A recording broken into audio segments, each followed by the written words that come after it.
Good morning, everyone. It's good to meet you all through this platform. I hope all of you are doing well.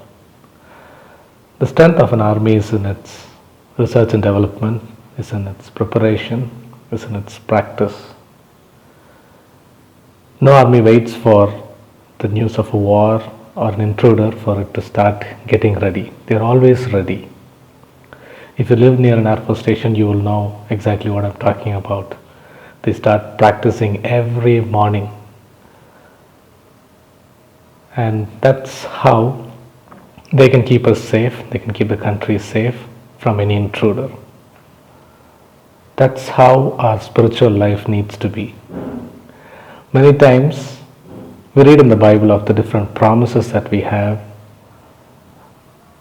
We say that there are 365 times in the Bible where it says, do not fear. But still, when calamity strikes, there is fear.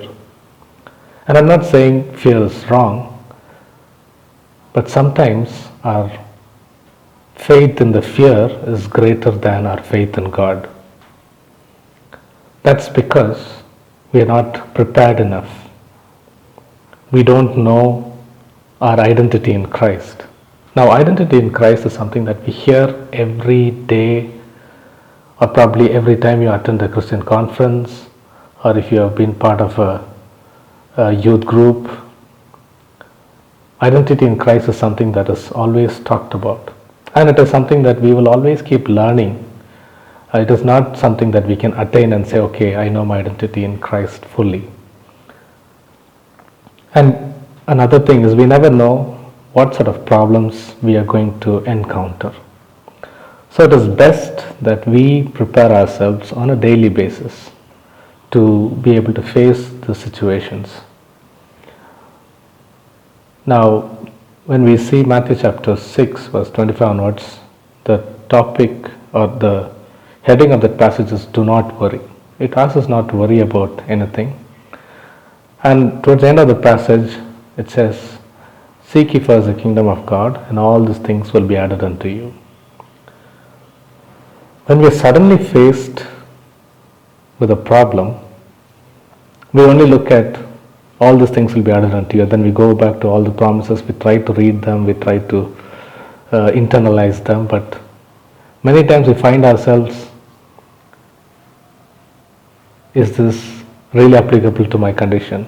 Have I fulfilled all those things that will make this come true in my life? And it worries us so much, and somehow those promises don't seem to be a promise because of our identity. Now, Ephesians chapter 1 talks so much about our identity in Christ, about what is there in us. The power that raised Jesus from the dead is in us. And there are many other things. So, my encouragement to you today would be that you start preparing yourselves and myself on a daily basis. We learn from the Bible. So intentionally spend time in the study of God's Word. Now, most of us here would have read the Bible, I don't know how many times. But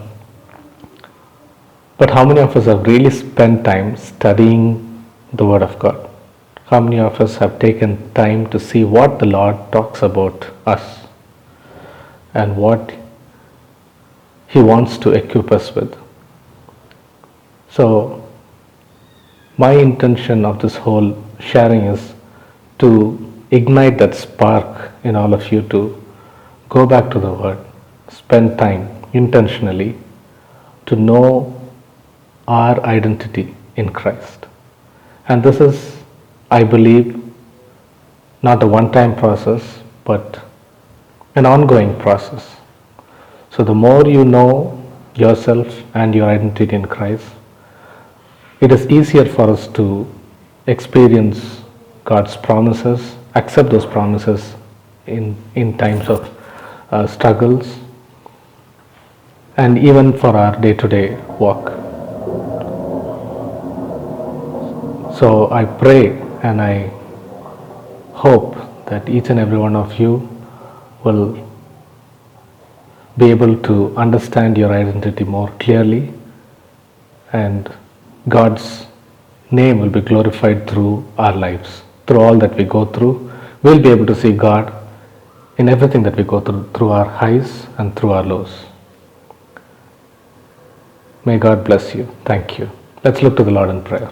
Father in heaven, we want to thank you for this time. Thank you, Lord, for your Son Jesus Christ and his work on the cross. We pray that it will be a blessing to each and every one of us.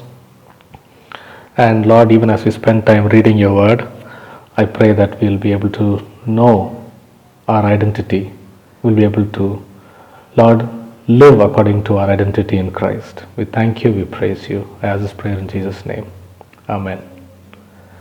Thank you. Have a good day.